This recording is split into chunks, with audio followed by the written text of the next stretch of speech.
G'day, welcome back to the channel. If you've been following this channel for any length of time, you'll know that I think that there is a very limited use case for battery electric vehicles.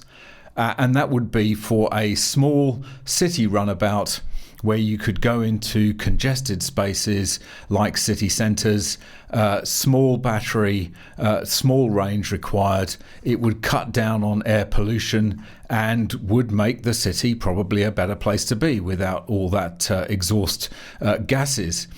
But for the rest of us, they're not an option. And to force EVs onto everybody as a blanket ban on combustion cars is insane, and it's never going to work. And two of the areas where this is clear is in performance cars, sports cars, and in the big luxury segment, because buyers in those segments just don't want an EV. They want the engagement and enjoyment of a combustion engine and traditional kind of transmission. And to them, sports car buyers, for example, they're not interested in just having a battery and an electric motor. So one of the brands that has really been burned by this mad push for EVs has been Porsche, which has already committed to electric propulsion in its Taycan, which has been a complete disaster with abysmal sales figures and catastrophic depreciation. They've then pushed into the Macan, which is their small SUV, and made that electric only going forward. And the maddest news of all was that they were going to push their Cayman and Boxster sports cars, which are glorious sports cars with flat six engines, and they were going to push them to go EV as well. And this has been disastrous for Porsche and for its parent company Volkswagen, as these articles show. Porsche's big EV U-turn wipes out billions and sparks investor panic. The abandoned EV agenda also means the VW Group is going to take a near €3 billion hit. It turns out that Porsche's aggressive push into the world of EVs has not paid off in the way the company hoped. In fact, the automaker admitted that its heavy commitment to EVs, followed by a sudden change of course, carved a €1.8 billion, $2.1 billion hole in its operating profit. Investors reacted quickly, and Porsche shares in Frankfurt tumbled by as much as 9.3%, the sharpest intraday fall since its high-profile 2022 listing. Earlier this week, Porsche made the sudden but not unexpected announcement that its new flagship SUV, currently known as the K1, will not launch as a fully electric model as originally planned, and instead debut with a combustion and plug-in hybrid powertrains. Porsche also confirmed that range-topping versions of the next-generation 718 Cayman and Boxster will be offered with combustion engines, despite the new models originally being designed exclusively as EVs. The move is meant to stabilise margins, but it also makes clear that the brand's earlier electric strategy was both too costly and out of step with what its customers actually wanted. I mean, it's basic stuff, isn't it? Porsche drivers do not want EVs. Why would you buy a Porsche if it had an electric drivetrain? I mean, you might as well buy any bland eco blob that's got a battery and electric motor. They can all do stupid 0 to 100 times. They can do it in 3 seconds. Even a Hyundai Ioniq 5N can do it in 3 seconds or something stupid. But you don't buy a Porsche just for 0 to 100 speeds. And as was hinted in that previous article, Porsche are going back to combustion for the top range 718. As this article explains, Porsche is sneaking gas power back into the next 718. This is great news for petrol heads.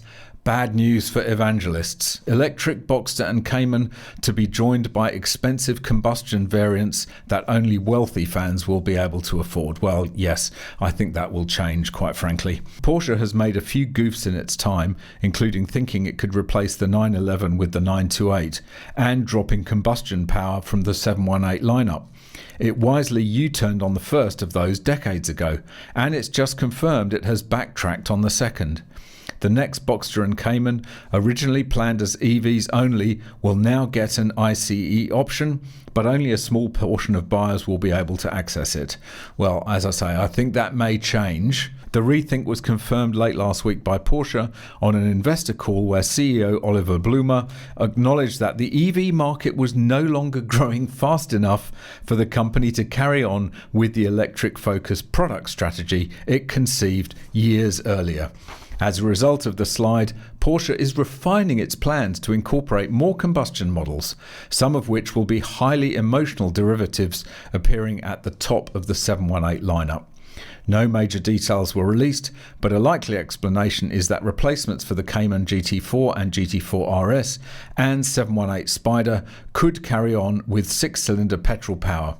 The regular 718 cars will stick with the single and dual motor electric drivetrains Porsche has been developing since it conceived the next generation sports cars purely as EVs. Adapting the electric platform to take a combustion engine isn't the work of a moment, however. The 718 EVs will debut in 2026, but a presentation slide confirmed we'll have to wait until later in the model cycle to see the combustion halo cars. Well, let me know in the comments if you would buy a battery electric 718 Cayman or Boxster. Because I wouldn't. Why bother? I'd buy a second-hand 981 variant, quite frankly, because they are the best value cars you can get.